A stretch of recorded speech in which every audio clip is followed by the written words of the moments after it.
This stock just blew up and it's time to gather some thought. Quick intro.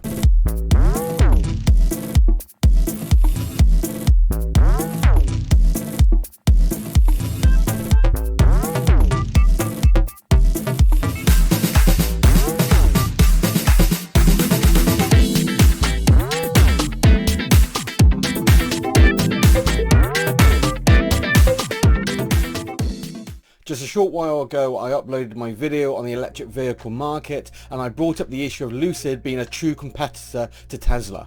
Now we're looking at a stock that has exploded over the last few days and I'm up over 100% in a month. So I'm in a good mood. But I want to talk about this as I think things have got out of hand. The key difference between Tesla and Lucid is that Lucid have focused solely on the luxury car market, whereas Tesla, despite all their technology and price, I don't consider a luxury car manufacturer. I personally love the design of Lucid's vehicles. No gimmicks, just a classy high performance luxury experience, and I think Lucid was smart to focus on the high-end market, which matches the prestige and price range of their vehicles and allows enough income coming in to cover their startup stages.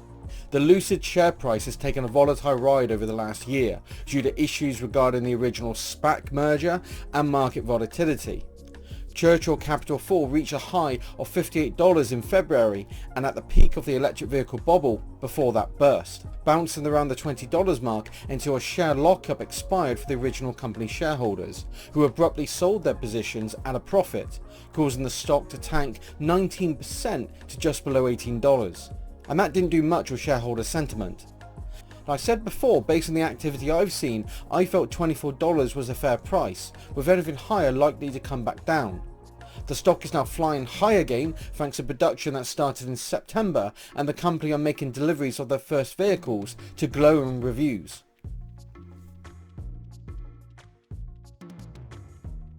Now Lucid are due to release their quarterly earnings on the 15th of November, and although I'm not expecting much by way of income, it will give an updated order number.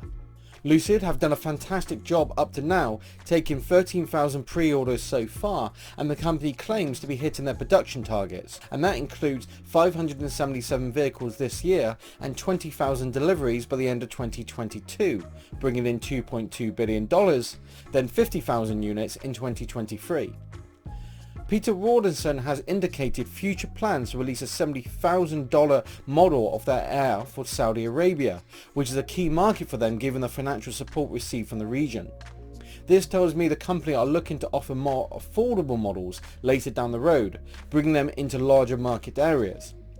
Still, it's important to note that these are small production numbers, with the annual production of their factory being just 53,000 models, which is roughly 1/20th of Tesla's 1 million.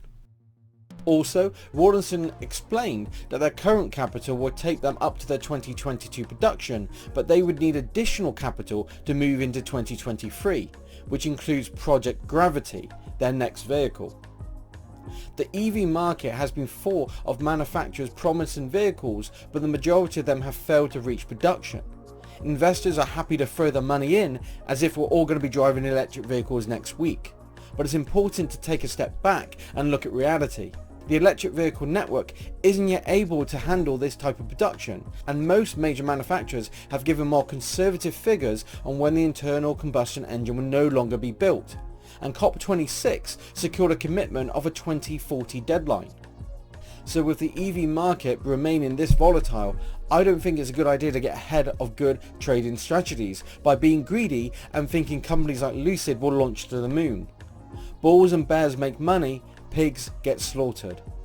Now during the previous bubble, I was able to sell out of my SPAC position at $58 before the Reddit fueled rally came to a halt. So I was quick to see another bubble forming this week, and having doubled my investment within a month, I was happy to cut back my position substantially.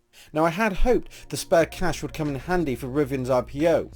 With Ford owning 15% and Amazon 20%, along with 4 years of priority orders, Rivian have some massive support.